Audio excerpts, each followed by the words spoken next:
Sahabat setia Gower yang dikasihi Tuhan, Shalom. Hari ini adalah Selasa 10 Maret 2026. Kita akan bersama-sama merenungkan firman Tuhan hari ini yang diambil dari Injil Matius 18 ayat 21 sampai 35. Kita siapkan hati kita. Terpujilah Kristus Tuhan, Raja mulia dan kekal. Berbaliklah kepadaku dengan segenap hati, sabda Tuhan. Sebab aku ini pengasih dan penyayang. Terpujilah Kristus Tuhan, Raja mulia dan kekal. Tuhan bersamamu dan bersama rohmu. Inilah Injil suci menurut Matius, dimuliakanlah Tuhan. Sekali peristiwa Petrus datang kepada Yesus dan berkata, Tuhan, sampai berapa kalikah aku harus mengampuni saudaraku jika ia berbuat dosa terhadap aku? Sampai 7 kali? Yesus berkata kepadanya, bukan, aku berkata kepadamu bukan sampai 7 kali, melainkan sampai 70 kali 7 kali. Sebab hal kerajaan surga itu seumpama seorang raja yang hendak mengadakan perhitungan dengan hamba-hambanya. Ketika ia mulai mengadakan perhitungan itu, dihadapkanlah kepadanya seorang yang berhutang 10.000 talenta. Tetapi karena orang itu tidak mampu melunasi utangnya, raja itu memerintahkan supaya ia dijual beserta anak istri dan segala miliknya untuk membayar hutangnya. Maka sujudlah hamba itu menyembah dia, katanya, sabarlah dahulu, segala hutangku akan kulunaskan. Lalu tergeraklah hati raja itu oleh belas kasihan akan hamba itu, sehingga ia membebaskannya dan menghapuskan hutangnya.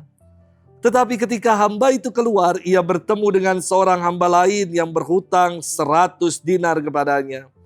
Ia menangkap dan mencekik kawannya itu, katanya, bayar hutangmu. Maka sujudlah kawannya itu dan memohon kepadanya, sabarlah dahulu, hutangku itu akan kulunaskan. Tetapi ia menolak dan menyerahkan kawannya itu ke dalam penjara sampai dilunaskan segala hutang itu. Melihat itu kawan-kawannya yang lain sangat sedih, lalu menyampaikan segala yang terjadi kepada tuan mereka. Maka raja itu menyuruh memanggil hamba pertama tadi dan berkata kepadanya, hai hamba yang jahat, seluruh hutangmu telah kuhapuskan karena engkau mohonnya kepadaku. Bukankah engkau pun harus mengasihi kawanmu seperti aku telah mengasihi engkau? Maka marahlah tuannya itu dan menyerahkan dia kepada algojo-algojo sampai ia melunaskan seluruh utangnya. Demikianlah Bapa-Ku yang di surga akan berbuat terhadap kamu apabila kamu masing-masing tidak mengampuni saudaramu dengan segenap hatimu. Demikianlah sabda Tuhan, terpujilah Kristus. Sahabat setia Gower yang dikasihi Tuhan, salam sehat buat kita semua. Dulu waktu kecil saya belajar naik sepeda, nggak pernah pakai sepeda roda 4, tidak. Belajarnya langsung sepeda roda 2. Waktu pertama kali belajar, berulang kali jatuh dan terluka. Namun tetap kembali ambil sepeda dan mencobanya lagi. Dalam kehidupan beriman, saya kira kita juga berulang-ulang jatuh dalam dosa dan Tuhan selalu memberikan pengampunan. Maka dalam kehidupan sosial pun seharusnya kita diajak untuk berani memaafkan, juga meminta maaf. Sahabat setia Gower yang dikasihi Tuhan, firman Tuhan hari ini berkisah tentang pengampunan yang tanpa batas. Ketika Petrus bertanya kepada Yesus, sampai berapa kali aku harus mengampuni saudaraku jika ia berbuat dosa terhadap aku? Sampai 7 kali kah? Yesus menjawab, bukan hanya sekedar sampai 7 kali, melainkan 70 kali 7 kali.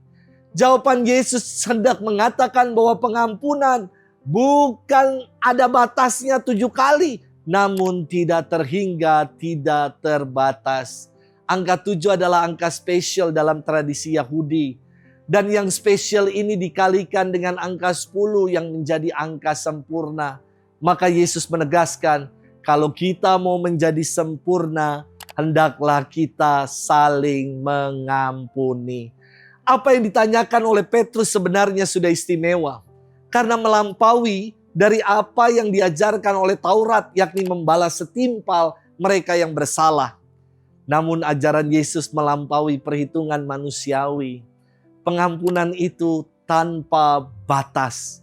Justru dengan mengampuni kita dibebaskan dari beban amarah, dari ganjalan perasaan, dari segala luka batin dan dendam.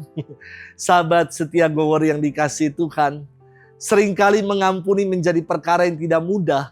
Karena kita tidak mungkin mengampuni berarti melupakan mereka yang telah menyakiti dan melukai kita. Iyalah, emang kalau melupakan itu artinya kita ini geger otak atau amnesia? Tentu tidak. Namun sebagai pengikut-pengikut Kristus kita diajak untuk mengampuni. Artinya adalah berdamai. Supaya kita dilepaskan dari beban dendam dan memperoleh sukacita sejati. Jadi saudari-saudara, saya sih hanya suka berpikir begini ya. Ngapain juga kita pusing sama orang lain. Padahal kita juga nggak dikasih makan sama dia. Hidup kita ngapain kita gantungkan happy kita, bahagia kita dari orang lain. Terserah, biarlah mereka mau bagaimana. Yang penting kita jalani hidup ini dengan baik dan benar. Dan kita pertanggungjawabkan di hadapan Tuhan. Selamat bermenung. Tuhan memberkati kita semua, Bapa dan Putra dan Roh Kudus. Amin.